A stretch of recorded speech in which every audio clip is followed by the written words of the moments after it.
Hey, it's NPR's Book of the Day. I'm Andrew Limbong. If you're raised deep in a faith tradition, even if you stop actively practicing when you grow up, a lot of that tends to stick with you. The author Garrard Conley knows that well. His father is a missionary Baptist preacher who doesn't approve of Conley being gay, to the point that Conley was actually sent to conversion therapy. And Conley has a whole memoir about that experience titled Boy Erased, but his new book is a novel titled All the World Beside. It takes place in the 1700s and is very much about the intersection of faith and sexuality. And in this interview with NPR's Shapiro, Conley rattles off Bible verses and name-checks books, but it's not until the end when he really reveals where he's at in his faith journey. That's ahead. Support for NPR and the following message come from Rosetta Stone, the perfect app to achieve your language learning goals no matter how busy your schedule gets. It's designed to maximize study time with immersive 10-minute lessons and audio practice for your commute. Plus, tailor your learning plan for specific objectives like travel. Get Rosetta Stone's lifetime membership for 50% off and unlimited access to 25 language courses. Learn more at rosettastone.com/NPR. The author Garrard Conley has spent his life exploring the overlap between Christianity and sexuality. His best-selling memoir, Boy Erased, was adapted into a 2018 film about undergoing conversion therapy. I broke up with Chloe. We broke up because I think it's true about me. God help me. I think about men. His new book comes at similar themes from a very different angle. All the World Beside is a novel set in the 1700s. It's a story of forbidden love between two married men in a small Massachusetts town. Garrard Conley, welcome to All Things Considered. Thanks so much for having me. The two men at the center of this story, Nathaniel and Arthur, are not just townspeople. They are pillars of the community. Nathaniel is the minister who founded the town. Arthur is the doctor. Why did you want to build this story around characters of such prominence? Well, I mean, raising the stakes is always good for a story, but really the real reason is I've been attracted to this idea of leadership for a long time. You know, my father is a missionary Baptist preacher. He commands about 200 people every Sunday, and I've always watched that burden on him with fascination.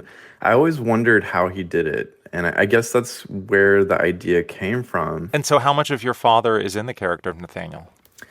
Well, I think there's a lot of my father in Nathaniel. Nathaniel is very stubborn, but he's also very brilliant, and he's very conflicted about what he believes. I mean, so much of the novel is really about the challenge between the union of the head and the heart. And I think religion and sexuality often gets placed in that dichotomy where, you know, okay, we've got to do the right thing, we should do the right thing, but what do we really feel? I mean, they don't have to be in conflict. Do you think your father sees this or would see this as an honor, as a tribute, as sort of a pay-in to him? Or how, I don't know, how has he responded if he's read the book? Well, you know, he says he's never read my first book, which Wow. I do not believe in the least. Which, just to remind people, was a memoir about your upbringing in this very conservative Christian tradition. Mm-hmm. And you know, my father, who's a preacher, sent me to conversion therapy, and he claims he never read it. I don't believe that's true. We joke about it. I know it sounds odd, but we've had, you know, struggles for many years. And one thing he said not too long ago was, hey, when are you going to write a book my congregants can read? And I said to him, well, I already have. They can read it at any time. I mean, as long as the books aren't banned, which they kind of are in so many states. But, you know, I think that it's a challenge for him to read it. And I want him to read it because it's written in a spirit of Christianity, honestly, and in a spirit of compassion and forgiveness. And you're clearly so literate in the language of Christianity and the Bible. And although you may have renounced the specifics of your upbringing, the ethos of that tradition is so thoroughly woven through this book. I mean, there are Bible passages that made me wonder why you chose a particular one for a particular scene. Can you give us an example?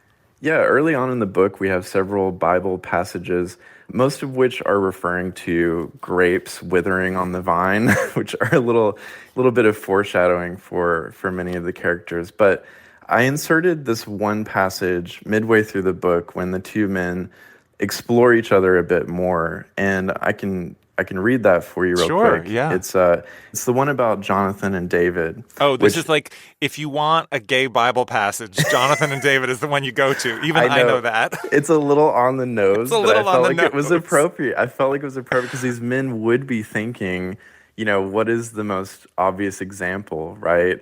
So you have the Greeks in history, but when you're looking at the Bible, Jonathan and David are where you go. And so one of the characters quotes to the preacher, "I am distressed for thee, my brother Jonathan.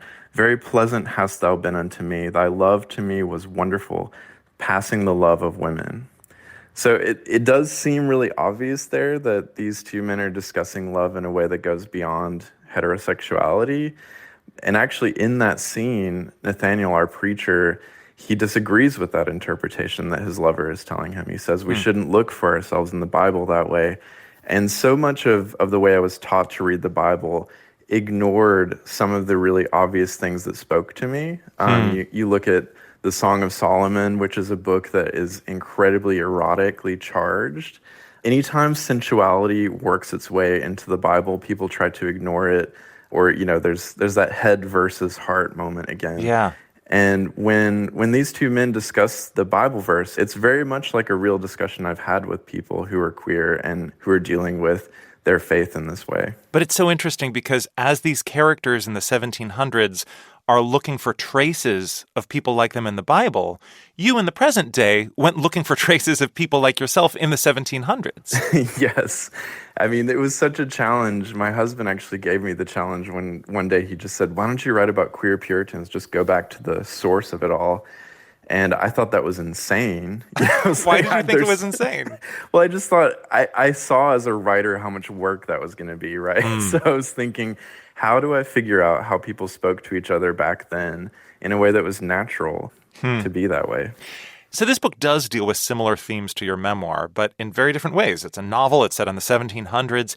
Did writing these characters and this plot help you understand your own story any differently?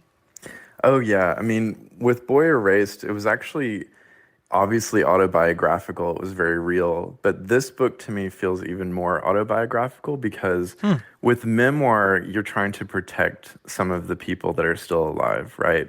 But in fiction, you can really dive into some dicey territory and hide behind that screen. So there are a lot of discussions in the book that are very autobiographical. The lovers' discussion in the middle of the book, they could almost be word for word discussions that I've actually had with people.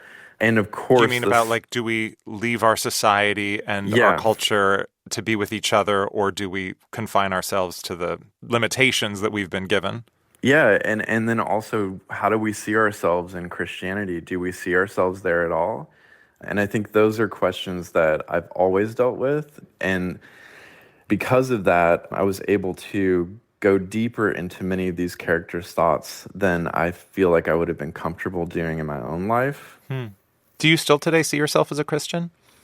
I think that I'm still on a faith journey. For me, writing this book drew me back into my faith quite a bit, and some of my friends were very concerned with the way I was talking.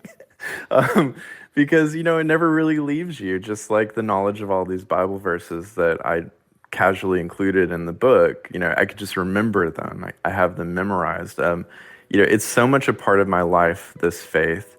But I do believe that I have a more expansive vision. I think I'll probably always have faith. I'll probably always believe there's something, but certainly not just within Christianity anymore.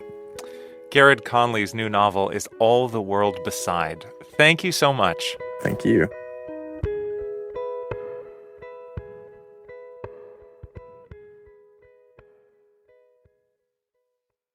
With NPR Plus, there's more to hear, like extended interviews with some of the experts we talked to at Planet Money and The Indicator. It's a mistake for economists to only think about economic efficiency when considering policies because you'll actually wind up with a worse outcome. And with NPR Plus, you help keep NPR going. Learn more at plus.npr.org. This message comes from NPR sponsor Rosetta Stone, an expert in language learning for 30 years. Right now, NPR listeners can get Rosetta Stone's lifetime membership to 25 different languages for 50% off. Learn more at rosettastone.com/NPR. This message comes from NPR sponsor Mint Mobile. From the gas pump to the grocery store, inflation is everywhere. So Mint Mobile is offering premium wireless starting at just $15 a month. To get your new phone plan for just $15, go to mintmobile.com/switch.